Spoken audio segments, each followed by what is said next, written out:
Hello আসসালামু আলাইকুম I am Fardin Bin Hasan and you are watching Fardis reaction. Okay, আজকে আমি যে ভিডিওটা রিঅ্যাক্ট করতেছি সেই ভিডিওটা rise and fall of West Bengal. West Bengal ভারতের একটি খুবই গুরুত্বপূর্ণ স্টেট,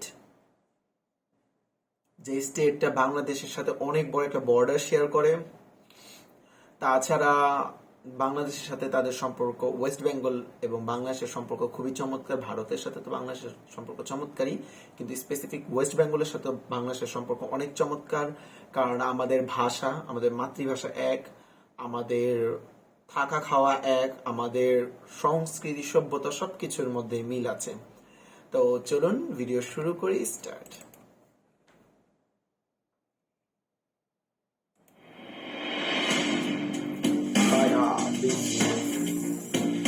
अगर आप किसी ऐसे घर में जहाँ सारे लोग मछली खा रहे हैं, हर तकलीफ में बोरोलिन लगा रहे हैं और सारों गांगुली की बैटिंग का रिपीट टेलीकास्ट चला रहे हैं, समझ लेना आप किसी बंगाली के घर में हो। नमस्कार, मैं Vivek Bindra, founder and CEO बड़ा business.com। मैं वेजिटेरियन हूँ। बंगाल में गया, मैंने बोला कुछ वेजिटेरियन दे दो बिना अंडे के, बोला मछली खा लो। उनके लिए मछली वेजिटेरियन है। जौलेर फल, जल में उगने वाला फल है जी। ये फिश मार्केट शायद मुद्दा वहीं से आया था, जब इतने सारे लोग इतनी सारी मिलके बातें करते हैं। वैसे मारवाड़ी कहता है अगर आप पे कोई नींबू फेंके तो नींबू पानी का धंधा शुरू कर दो, और बंगाली कहता है अगर आप पे कोई नींबू फेंके तो दाल भात में निचोड़ के उसे खाना शुरू कर दो। सारी दुनिया कहती है तू पढ़ता क्यों नहीं है, अगले हफ्ते तेरे एग्जाम है। बंगाली माँ कहती है तू पढ़ता क्यों नहीं है, अगले साल तेरे एग्जाम है। माई लाइफ माई रूल्स सारी दुनिया बोलती है, बंगाली कहता है माई लाइफ लेकिन माँ जो बोल बे ताई हो बे। थोड़ा ये मामास बॉय होते हैं, और मैं भी थोड़ा बांग्ला सीख रहा हूँ। बांग्ला एक मिष्टी लैंग्वेज है। मैं बीच में गया था वेस्ट बंगाल, वहां एक रिक्शा वाला मिला। मैंने कहा थाको वो खाने जाबे, तो मैंने पूछा कतो टका, कितना पैसा? वो बोला 20 टका। 20 मतलब 20 रुपया। मैं बोला नो 15 टका। वो बोला नो 20 टका। मैं थोड़ा थोड़ा बांग्ला बोल के सीख रहा हूँ, अच्छा लगा। मैंने बोला तुम ही हमारे बंधु। जैसे उसने देखा बेचारा नॉर्थ इंडियन बंगाली बोल रहा है, बोला ओके बोशुन, बैठ जाओ। मतलब আমি बांग्ला बुझते पारो, मुझे बांग्ला समझ में आती है अल्पो। वैसे आज के वीडियो में rise and fall of Bengal पूरी आज इस पे चर्चा करने वाले, बहुत वीडियोस बना रहा हूं, पूरी एनर्जी में हूं। स्टीव जॉब्स, मारवाड़ी, मेरी com, D mart, life in 2050, Gandhi, Singapore, McDonald's, आने वाले समय में तेंदुलकर, अजीत डोवाल पे, सुंदर पिचाई, यूएस कैसे आगे बढ़ा, Warren Buffett, success habits of billionaires, textile industry. कौन से टॉपिक पे आप चाहते हैं वीडियो नीचे कमेंट बॉक्स में बताइए। वैसे हमारे चैनल का अगर एक भी वीडियो देखे बगैर छोड़ दिया, समझ लीजिए आपने अपने बौद्धिक विकास से नाता तोड़ दिया। कई फैसिनेटिंग फैक्ट है बंगाल के बारे में। कैलकाटा, जो कि एक्चुअली अंग्रेजों के टाइम पे कैपिटल हुआ करता था, आज Delhi national capital, Mumbai business capital, और कोलकाता क्या है, एक कल्चरल या फूड कैपिटल बन के रह गया। एसबीआई जो पहला बैंक था वो पहले एक्चुअली कोलकाता का ही बैंक ऑफ कैलकाटा कहलाया जाता था। एशिया की सबसे बड़ी फूलों की मंडी, फूल का व्यापार ये बंगाली लोग करते हैं। बंगाल के अंदर ही सारा फूल का व्यापार किया जाता है। हजारों वेंडर कोलकाता में आपको मिल जाएंगे जो तरह तरह के फूल बेचते हुए। पहले क्रिकेट स्टेडियम बहुत आगे हुआ करता था इनका, ईडन गार्डन, अब इस समय तो आजकल नरेंद्र मोदी जी के नाम पे स्टेडियम आ गया है। पब्लिक लाइब्रेरी हमारे देश की सबसे बड़ी कोलकाता में है। वैसे आप कभी बाजार में निकल जाना, वहां पे बाजार में निकलोगे सब्जियों के ठेले जितने मिलेंगे, लगभग किताबों के ठेले उतने मिल जाएंगे। बंगाली को किताब पढ़ना पसंद है। बंगाल बड़ा फेवरेबल रहा है फर्टाइल सॉइल, पानी के मामले में, फेवरेबल क्लाइमेट है खेती के मामले में। और पहला ऑपरेटिंग पोर्ट भी बंगाल में था, जो ईस्ट इंडिया कंपनी ने सन 1870 में बनाया था। बड़ी स्ट्रेटेजिक लोकेशन थी कि भाई धंधा करना हो तो बंगाल में जाओ, सबसे बढ़िया पोर्ट बना दिया। सबके लिए बंगाल एक कैश काउ था। हावड़ा ब्रिज या हावड़ा रेलवे स्टेशन बिजिएस्ट, और सबसे बड़ा, हर औरत वहां पे बिंदी बहुत लगाती है। बिंदी का बड़ा सिस्टम है वहां पे। जीन्स पहनो तो भी मोटी बिंदी, साड़ी पहनो तो भी मोटी बिंदी। दुर्गा पूजा इतना मनाते हैं कि दुर्गा पूजा के टाइम हफ्ता 10 दिन सब कुछ बंद, कोई ट्रेनिंग, कोई सेमिनार होबे ना, सब बंद है। दुर्गा पूजा होबे। वैसे काफी लोग श्री कृष्ण चैतन्य महाप्रभु को मानते हैं। श्री कृष्ण चैतन्य स्वयं राधा कृष्ण ना ही अन्य। वहां पे सिंगिंग, डांसिंग, पेंटिंग वगैरह में अपने आप को म्यूजिकल इंस्ट्रूमेंट में सारे बंगाली बिजी रखते हैं, दिन भर वही करते हैं इस समय। लिटरेचर, पोएट्री, डांस, म्यूजिक, ये 4 चीजें बच्चे को एक लेनी पड़ेगी। मेरी बात सुनो, 4 में से बच्चे को एक लेनी पड़ेगी, लिटरेचर, पोएट्री, डांस या music. Extra curricular, extra course के नहीं लेते हैं ये लोग। बंगाली तो वैसे कहते हैं कि बंगालियों का जन्म या तो गाने के लिए या लिखने के लिए हुआ है। दुनिया के सारे गंदे काम बाकी लोग करेंगे। ये गाने और लिखने के अलावा सारे काम गंदे काम होते हैं। ये कहते हैं कि बाकी गंदे काम बाकी दुनिया करेगी। वैसे सबसे ज्यादा नोबेल लॉरिएट भी बंगाल में ही है। रविंद्रनाथ टैगोर, अमर्त्य सेन, अभिजीत बैनर्जी, सबको नोबेल प्राइज मिला। ऑस्कर अवार्ड सत्यजीत रे को बंगाल से मिला। भारत रत्न विधान चंद्र रॉय, सत्यजीत रे, अरुणा आसफ अली, अमर्त्य सेन, पंडित रविशंकर। स्पीड से बोलता हूं, मेरे कंटेंट में लगे रहना। स्पिरिचुअल लोग भी बहुत आए, स्वामी विवेकानंद, रामकृष्ण परमहंस, चैतन्य महाप्रभु, एसी भक्तिवेदांत स्वामी, शिला प्रभुपाद जिन्होंने इस्कॉन की स्थापना करी। चैतन्य महाप्रभु ने गौड़िया वैष्णविज्म दिया है, इसको गौड़ देश भी बोला करते थे। गौड़िया बहुत बड़ा हिस्सा है नमोद्वीप, वहां पे चैतन्य महाप्रभु ने वहां पे एक्सटेसी ऑफ चैंटिंग हरे कृष्ण महामंत्र दिया। हरे कृष्ण महामंत्र गाते हुए आनंद में जीना।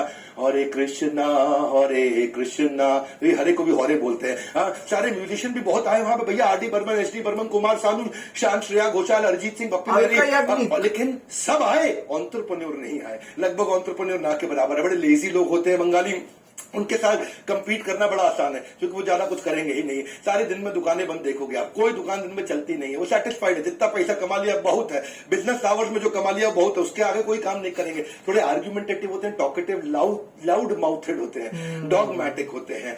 उनको कोई चुटकुला पसंद नहीं, हंसते वसाते, ज्यादा हंसते खेलते नहीं। नॉर्थ इंडियन जैसे हर बात पे चुटकुला करते हैं। आप कभी बंगाली स्टैंड अप कॉमेडियन कम ही मिलेंगे। इंटेलेक्चुअली थोड़े एरोगेंट होते हैं। बंगाली लड़कियां वैसे बड़ी वोकल होती है सोशल चैलेंजेस के मामले में। ये लोग जब डिस्कशंस करते हैं, डिसएग्रीमेंट भी अलाउ करते हैं। भैया कोई दिक्कत नहीं है, डिबेट इनको बहुत पसंद है। सालों साल से बंगाल में बहुत डिबेट हुआ करती थी।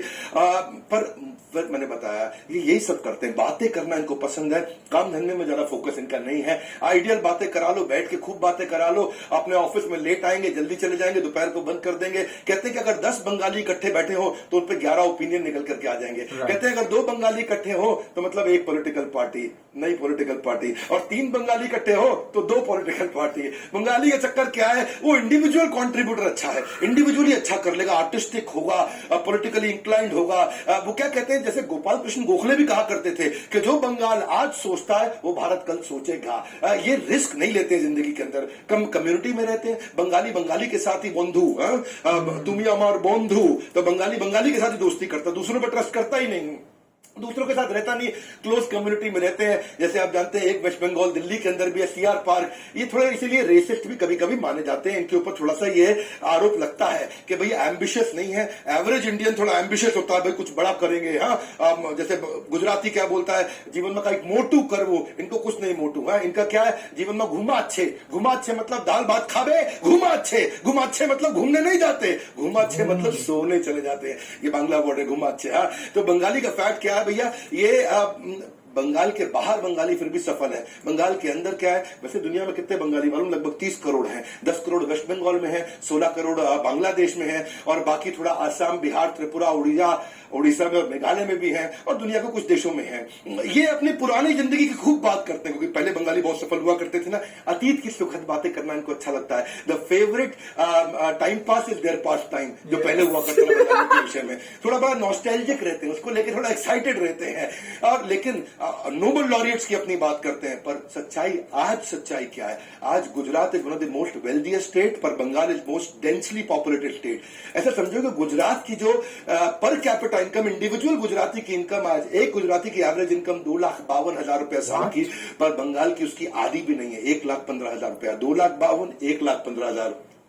आज आपको पता है कि national crime records bureau NCRB कहता है कि पूरे देश के अंदर सबसे ज्यादा औरतों को अगर बेचा जाता है, बच्चों को बेचा जाता है, ह्यूमन ट्रैफिकिंग एंड अब्यूज, तो उसके अंदर बंगाल नंबर 1 पे है। इस समय इतना बुरा हाल है बंगाल के अंदर।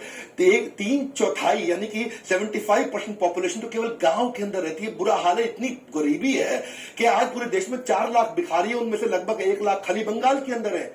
सुन लो भैया, 4 लाख भिखारी पूरे देश में, उसमें से 1 लाख खाली बंगाल के अंदर। इतना भिखारी है। Union ministry of social justice बोल रहा है, ये मैं नहीं बोल रहा हूं। गरीबी इतनी ज्यादा इसलिए क्योंकि अर्बनाइजेशन नहीं हो रहा, शहरीकरण नहीं हो रहा है, इंफ्रास्ट्रक्चर कमजोर है। वहां एंटरप्रेन्योर नहीं पैदा हुए ना, बेसिकली वहां पे बिजनेस नहीं कोई करता है। वहां बिजनेस जो हुए बंद हो गए, लिटरेसी बहुत है वहां पे। आइडियल है, लोग खाली बैठे हैं कि होबे ना कुछ होबे ना, किचु होबे ना। वहां एक्सप्लॉइटेशन हुआ पैसे वाले लोगों का। पुअर इंफ्रास्ट्रक्चर, यानी कि जब रोड नहीं चलेगी, रेल नहीं होगी, एयर नहीं होगा, जब एजुकेशन इंस्टीट्यूशन नहीं होंगे, हॉस्पिटल, फ्लाईओवर्स नहीं होंगे, जब कोई स्पेशल इकोनॉमिक जोन या होटल्स नहीं होंगे। वैसे तो पहला अंडरग्राउंड मेट्रो अंग्रेजों के टाइम पे कोलकाता में बनाया, लेकिन आज किधर रह गया, खत्म हो गया। पहला इलेक्ट्रिक ट्राम सिस्टम वहां 1902 का बना था, आज उसको शट डाउन कर दे क्योंकि ट्रैफिक कंजेशन होता है। National institute of rural development वो कहता है कि 9 डिस्ट्रिक्ट तो बंगाल के ऐसे हैं जो हाई पावर्टी रीजन में आते हैं और बाकी सारे मीडियम पावर्टी रीजन में आते हैं। वेस्ट बंगाल को सबसे गरीब राज्यों में उसका नाम दे दिया। क्यों दे दिया? यह आज एम्बेरसमेंट है, शर्म की बात है लेफ्ट सरकार के लिए, उनके लिए। देखो ना, दार्जिलिंग, जलपाईगुड़ी, कूच बिहार, नॉर्थ साउथ, दिनाजपुर, मालदा, मुर्शिदाबाद या नदिया, नवद्वीप जिसको बोलते हैं, बीरभूम, और ये सब में तो 40 से 60% लोग बिलो पावर्टी लाइन रह रहे हैं। पावर्टी क्यों होती है? जब किसी शहर में किसी गांव के साथ ट्रांसपोर्टेशन ही ना हो तो शहर के साथ वहां बिजनेस होगा नहीं, तो वहां गरीबी और बढ़ जाती है, वो ट्रांसपोर्टेशन की वहां दिक्कत है। पावर्टी कब खत्म होती है? जब आप इकोनॉमिक प्रोडक्शन के जोन के नजदीक आ जाते हैं, जहां व्यापार बिजनेस हो रहा हो, जब उसके नजदीक रहते हैं तो वहां पे तनख्वाहें मिलती हैं, नौकरियां मिलती हैं। लेकिन हुआ क्या? वेस्ट बंगाल बन गया। ये 2 प्रोफेसर थे, अपने मैत्रिश घटक थे और दूसरे का नाम था मेरे ख्याल संचारी रॉय। ये दोनों ने गुजरात की इकोनॉमी के साथ एक कंपैरिजन भी निकाला कि 16 बेस्ट परफॉर्मिंग जो स्टेट हुआ करते थे इंडिया के, और उसमें किस किस का नाम लिया इन्होंने देखा। पहले तो देखो कि ग्रोथ रेट जहां ज्यादा हो, पर कैपिटा इनकम हो, इसके अलावा इनइक्वालिटी चेक करो, ह्यूमन डेवलपमेंट इंडेक्स चेक करो, बिलो पावर्टी लाइन चेक करो, तो उसमें हरियाणा का नाम अच्छा आया, कर्नाटका का अच्छा आया, महाराष्ट्र का अच्छा आया, पंजाब का अच्छा आया, तमिलनाडु का अच्छा आया। वेस्ट बंगाल का किसी भी चीज में कहीं पर भी कोई नाम ही नहीं आया। मुद्दे की बात यह, ह्यूमन डेवलपमेंट इंडेक्स में बंगाल आज 28 राज्यों में 28वें नंबर पे है, और बाकी वैसे उससे भी थोड़ा पीछे कौन सा रह गया? बिहार। इनमें ह्यूमन डेवलपमेंट इंडेक्स में है ही नहीं। ह्यूमन डेवलपमेंट इंडेक्स क्या होता है? बेसिकली उसमें 3 बातें होती हैं। एक क्या होता है? उसके अंदर आपका एजुकेशन होता है, दूसरा हेल्थ होता है, और तीसरा पर कैपिटा इनकम। इन तीनों के मामले में इस समय बंगाल सबसे पिछड़े हुए राज्यों में है। फिस्कल डेफिसिट क्या है? डॉलर का आना ही और डॉलर का जाना। बंगाल के अंदर डॉलर आता ही नहीं है क्योंकि वहां कोई एक्सपोर्टर ही नहीं बैठे हैं। जब एक्सपोर्ट करोगे तो डॉलर आएगा तो राज्य मजबूत बनेगा। फिस्कल डेफिसिट में बंगाल सबसे पीछे है। बंगाल आज इसकी बात नहीं करता है। आज इकोनॉमिक डीके जो हुआ है, इंडस्ट्रीज बर्बाद हुई हैं, पॉलिटिकल वायलेंस हमेशा होता है, लैक ऑफ जॉब्स जो है, इसके बारे में बंगाल बात नहीं करता है। क्योंकि कोलकाता वैसे पहला ऐसा शहर था जहां पे आईटी हब की बात की गई थी, लेकिन उस समय के जो मुख्यमंत्री थे ज्योति बासु, उन्होंने क्या बोला? भैया अगर कंप्यूटर आ गया तो सबकी नौकरी चली जाएगी। अरे भाई, कंप्यूटर आता है तो नई प्रकार की नौकरी आती है, नौकरी जाती नहीं। 1980 में सोचते थे कंप्यूटर आ जाएगा सब खत्म हो जाएगा, आज कंप्यूटर आ गया, नई प्रकार की नौकरी आ गई। लेकिन हुआ क्या? कोलकाता ने, वेस्ट बंगाल ने वो आईटी हब की अपॉर्चुनिटी को मिस किया, बैंगलोर में पकड़ लिया, और आज असर देख लो। आज बंगाल से आज जब बैंगलोर में 100 नौकरियां आती हैं तो 100 में से 30 लोग कोलकाता से आते हैं जॉब को अप्लाई करने के लिए। अगर ज्योति बासु ने उस समय ले लिया रहता। बात बड़ी सिंपल है कि बंगाली प्राइड इस सब के चक्कर में जो उनके एडमिनिस्ट्रेटिव फेलियर है उन सबको इग्नोर कर दिया गया। इनके लिए पैसा इंपॉर्टेंट नहीं है, बंगाली के लिए कोई पैशन नहीं है बिजनेस का। आज 64 साल की उम्र में मुकेश अंबानी नई स्ट्रैटेजी बना रहे हैं ग्रोथ की, और बंगाली क्या कह रहा है? घुमाच्छे मतलब मैं सोने जा रहा हूं। इकोनॉमिक्स का सेंस नहीं है ना। अब ये सब हुआ क्यों, इसके पूरे इतिहास को समझते हैं क्विकली। जब मेरे साथ बैठे हैं तो in depth case study high speed पे सुपर डेटा के साथ बहुत जल्दी मिलेगा। इतिहास क्या है? आप बंगाल जो है ना वो लीड किया करता था मैन्युफैक्चरिंग में, बिजनेसेस में, इंडिपेंडेंस से पहले। इंडिपेंडेंस जब हुआ उस समय में भी वो इंडस्ट्रियल पावर हाउस था पोस्ट इंडिपेंडेंस। 1940 में अगर पूरे देश में सबसे ज्यादा नौकरियां थी तो बंगाल में हुआ करती थी। लेकिन इंडिपेंडेंस के बाद 5 जूट मिल हर साल बंद होने लगी। 1960 तक भी काफी एम्प्लॉयमेंट थी, लेकिन जैसे जैसे सीपीएम लेफ्ट की सरकार आई, आप इंडस्ट्री खत्म होने लगी, लेबर अनरेस्ट बढ़ गया, लेबर के झगड़े बहुत ज्यादा बढ़ गए। 1965 से 1970 के बीच में सारी नौकरियां खत्म होने लगी क्योंकि सारे बिजनेसेस वहां लेबर के कारण परेशान। लेबर का क्या मुद्दा है वहां पे? भाई तुम और हम सब बराबर, लेबर ही सब कुछ है। और उस चक्कर में बिजनेसेस पे किसी ने ध्यान ही नहीं दिया, और 1 साल बीच में क्रॉप का फेलियर आ गया, सूखा पड़ गया, इन्फ्लेशन हो गया, तब हालत खराब हो गई। 56,000 फैक्ट्रियां इकट्ठे 1970 के बाद बंद हुई वहां पे। और वो होते ही आप ये समझिए इसका कारण क्या था? कारण बड़ा सिंपल है, सोशलिस्ट पॉलिसी थी, बिल्कुल हम सब बराबर है। स्ट्राइक्स थी, हम सब बराबर है तो स्ट्राइक कर दो, और इनफ्लेक्सिबल लेबर लॉ, लेबर के बारे में सब कुछ सोचना, बिजनेस के बारे में सोचना नहीं। तो उसके बाद फूड राइट्स भी हुए, और फिर नक्सलवाद आता चला गया। लाइसेंसेस बंगाल को कम मिले, महाराष्ट्र को ज्यादा लाइसेंस मिले। 1977 में आदित्य बिरला की जो स्टोरी है उसने मेरे दिल को थोड़ा हिला दिया। द आदित्य बिरला की बात कर रहा हूं, the Aditya Birla 1960s 70s की बात कर रहा हूं। आदित्य बिरला के बारे क्यों बोलते थे? बिरला के बारे में क्या कहते थे? बंगाली लोग कहते थे ये पैसे वाला है क्योंकि हम गरीब हैं, हम गरीब इसलिए हैं क्योंकि ये पैसे वाला है। उन्होंने आदित्य बिरला को एक्चुअली क्या किया, जनरल पोस्ट ऑफिस और आरबीआई के बीच में उनको सड़क पे उनकी गाड़ी को रोका, उनको गाड़ी से बाहर निकाला आदित्य बिरला को। डी आदित्य बिरला की बात कर रहा हूं। बाहर निकाल के उनके कपड़े फाड़े, उनकी कमीज फाड़ी, लोग हंसने लगे उनके ऊपर, उनकी पतलून भी फाड़ दी, पूरे कपड़े फाड़ के उनको कच्छे में, उनको अंडरगारमेंट्स में छोड़ दिया और उनको बोला कि अब तुम इस समय 15 इंडिया एक्सचेंज प्लेस तक तुम पैदल चल के जाओगे। सारे बंगाली वहां जोर जोर से हंस रहे थे। और हुआ क्या, वो नंगे उस समय अंडरगारमेंट्स में आदित्य बिरला पैदल चलते गए और पैदल चले, लोगों ने खूब मजाक उड़ाया। कुछ नहीं, वो घर पहुंचे, वहां से घर गए, अपने कपड़े पहने, गाड़ी लिया, फ्लाइट लिया, मुंबई चले गए। उस दिन के बाद कभी बंगाल वापस नहीं लौटे। वो उनका आखिरी दिन था बंगाल में। अपने सारा पैसा, अपने सारे ऑफिस वहां से मुंबई शिफ्ट कर दी है। मैं सारा हिस्ट्री बता रहा हूं, ये हुआ क्यों, बंगाल आज इस हालत में क्यों पहुंचा। एक बहुत बड़ी इंजीनियरिंग कंपनी के वाइस चेयरमैन, वो भी उनकी कंपनी लिक्विडेट होने वाली थी, बर्बाद मतलब खत्म होने वाली थी, क्योंकि वर्कर्स काम नहीं कर रहे थे। तो वर्कर्स को समझा के लौटे तो उनकी गाड़ी में बम फोड़ दिया गया, वो भी वहां से उसके बाद निकले। ये सारी कहानियां देखने के बाद जो जेके ग्रुप है, जेके ग्रुप वहां से निकल आया। थापर इतने बड़े बिजनेसमैन हुआ करते थे, वो भी बंगाल छोड़ के निकल गए। अब तो जैसे झड़ी लग गई। उसके बाद तो फिर Dunlop, Philips, Brooke Bond, Hindustan Motors, Tata Motors, ये सब बंगाल छोड़ने लगे। क्योंकि बंगाल में हालत इतनी खराब थी। लक्ष्मीपत सिंघानिया ने कानपुर से आकर के कोलकाता में बिजनेस शुरू किया था, तो उनके यहां भी ऐसा हुआ। उनके मैनेजर को आके वर्कर्स ने जब पीटा, उनकी पावर सप्लाई बंद कर दी। उन्होंने बेसिकली एक एल्यूमिनियम कॉर्पोरेशन ऑफ इंडिया चालू किया था, उनकी वो कंपनी भी बिक गई। तो उनके पिता ने बोला कि बेटा हरिशंकर यहां से छोड़ो और दिल्ली जाओ, दिल्ली से फ्रेश चालू करो। ये बेसिकली हिस्ट्री है। 1990 आने लगा, अब तक पूरा सेंटीमेंट खत्म हो गया। अब क्या हुआ, सबसे लंबे समय से रहने वाले जो उनके सीएम थे ज्योति बासु, उनको समझ में आ गया कि बंगाल हाथ से निकलता जा रहा है, पूरा गरीबी में डूब चुका है बंगाल।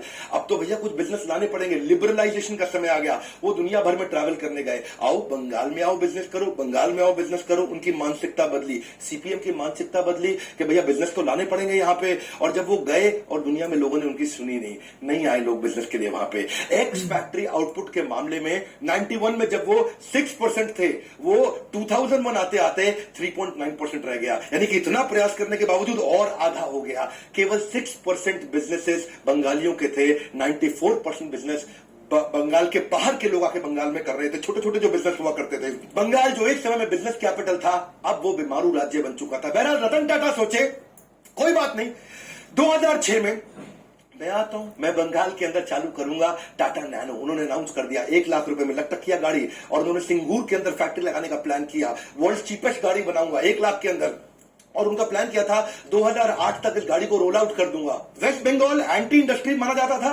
उनको लगा भाई जिनसे मैंने यहाँ पे जमीन लिया है 1000 एकड़ के आसपास, ये कहीं बुरा ना मान जाए, तो उन्होंने उनको बोला मैं तुमको 1000 लोगों को यहाँ लोकल को यहाँ नौकरी भी दे दूंगा इस नैनो बनाने के लिए। लेकिन ममता बनर्जी आ गई वहां, उन्होंने बोला बहुत कम है, इतनी नौकरियां तो बहुत कम है, ये तुम्हारा खेत ले जाएगा रतन टाटा, होबे ना। और वहां पे आकर के उन्होंने धरना दे दिया। ऑपोजिशन थी, ऑपोजिशन इतना उन्होंने भयंकर मूवमेंट वहां चालू कर दिया, हंगर स्ट्राइक कर दी कि मैं खाबे ना, कुछ खाऊंगी नहीं, ऐसा करके उन्होंने बोलना शुरू कर दिया। सारे गरीबों को साथ में लिया, जोड़ा, लोगों को लगा ममता बनर्जी हमारी मसीहा है।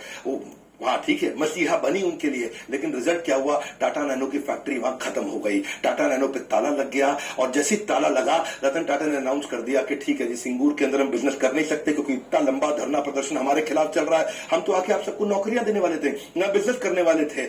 जैसे ही ऐसा हुआ, हरियाणा ने बोला रतन टाटा जी को आप हमारे यहाँ आ जाओ, महाराष्ट्र ने बोला हमारे यहाँ आ जाओ। तभी उन्होंने जेब से मोबाइल निकाला, उनको एक SMS आया, और SMS पे लिखा था वेलकम टू गुजरात नरेंद्र मोदी।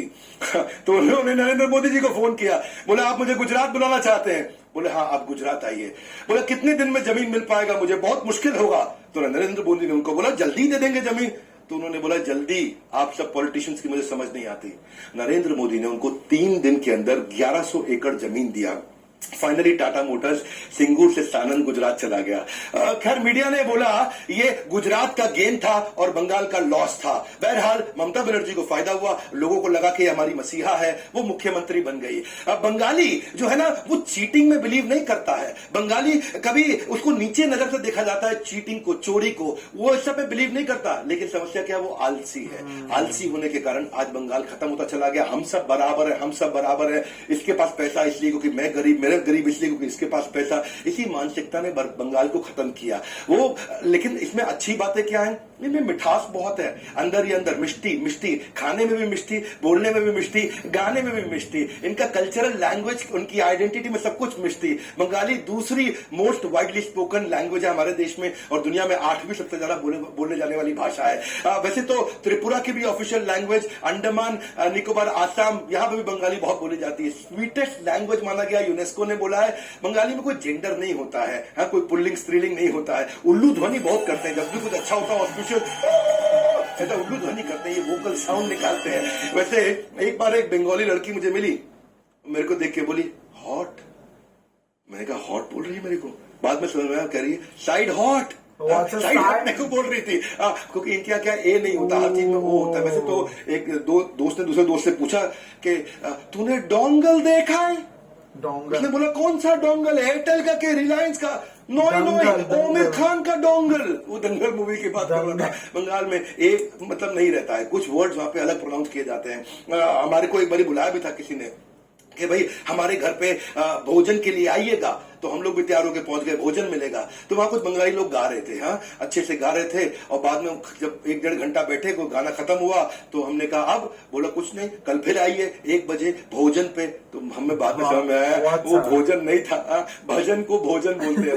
भोजन होने वाला है हमारे यहाँ, भोजन कीर्तन, तुम्हें भोजन कीर्तन करबे। वैसे तो बंगाली बोलते भी मिठा है और गाते भी मिठा है। एक बात बोलूं, इस वीडियो को ऑफेंस की तरह मत लीजिएगा, मेरा सजेशन है इसमें से लर्निंग लेते हैं। पढ़े लिखे होने से अच्छा है पढ़ते लिखते रहना। वन मोर टाइम, क्या पढ़े लिखे से होने से अच्छा है पढ़ते लिखते रहना। अनपढ़ वो नहीं जो पढ़ नहीं पाते, अनपढ़ तो वो है जो सीखना नहीं चाहते। वही प्रैक्टिकल लैंग्वेज चाहिए, क्योंकि अगर ऐसे ही पढ़े रहोगे तो आगे चल के बहुत पड़ेगी। जमाना बदल रहा है। शेयर करिएगा इस वीडियो को। आज नंबर 1 एंटरप्रेन्योरशिप चैनल वर्ल्ड में हमारा बना है। पढ़े वो किस ভিডিও শেষ। ভিডিওর মধ্যে কোন জিনিসটা ভালো লাগলো আমার কাছে, আসলে এই কথাটা ঠিক, বাঙ্গাল মানে বাঙালিরা অতীতের মানে স্বর্ণযুগকে খুব মনে করতে পছন্দ করে। ওয়েস্ট বেঙ্গলের কথা বলি, বাংলাদেশ তো স্বাধীন হয়েছে 50 বছর। আমরা আসলে কি 9 সালের পর থেকে 2009 সালের পর থেকে বাংলাদেশ একেবারে বারুদ গতিতে উন্নয়ন করতেছে। এখানে ওয়েস্ট বেঙ্গল নিয়ে কথা বলছে, আসলে ওয়েস্ট বেঙ্গলের মানে বাঙালি মানুষরা আসলে কিন্তু একটু অলস হয়। আর আমার কাছে খুব খারাপ লাগছে যে জিনিসটা যে 1970 পরে যে মানে 5600 মানে 5600 নাকি 56,000 কোম্পানি ওয়েস্ট বেঙ্গল থেকে বন্ধ হয়ে সারা ভারতে ছড়ায় গেছে। এটা আসলে অনেক দুঃখের ব্যাপার যে হুট করে মানে এতগুলো মানুষ কর্মসংস্থান মানে হীন হয়ে গেছে। সেই জিনিসটা খুবই আসলে খারাপ ছিল। তো এই দিকগুলো একটু নজর দেওয়া উচিত। আর অবশ্যই এটা সত্য, বাংলা ভাষা অনেক মিষ্টি ভাষা, অনেক মিষ্টি ভাষা, এবং বাঙালিরা জাস্ট ওয়াও, তারা মন খুইলা কথা বলে।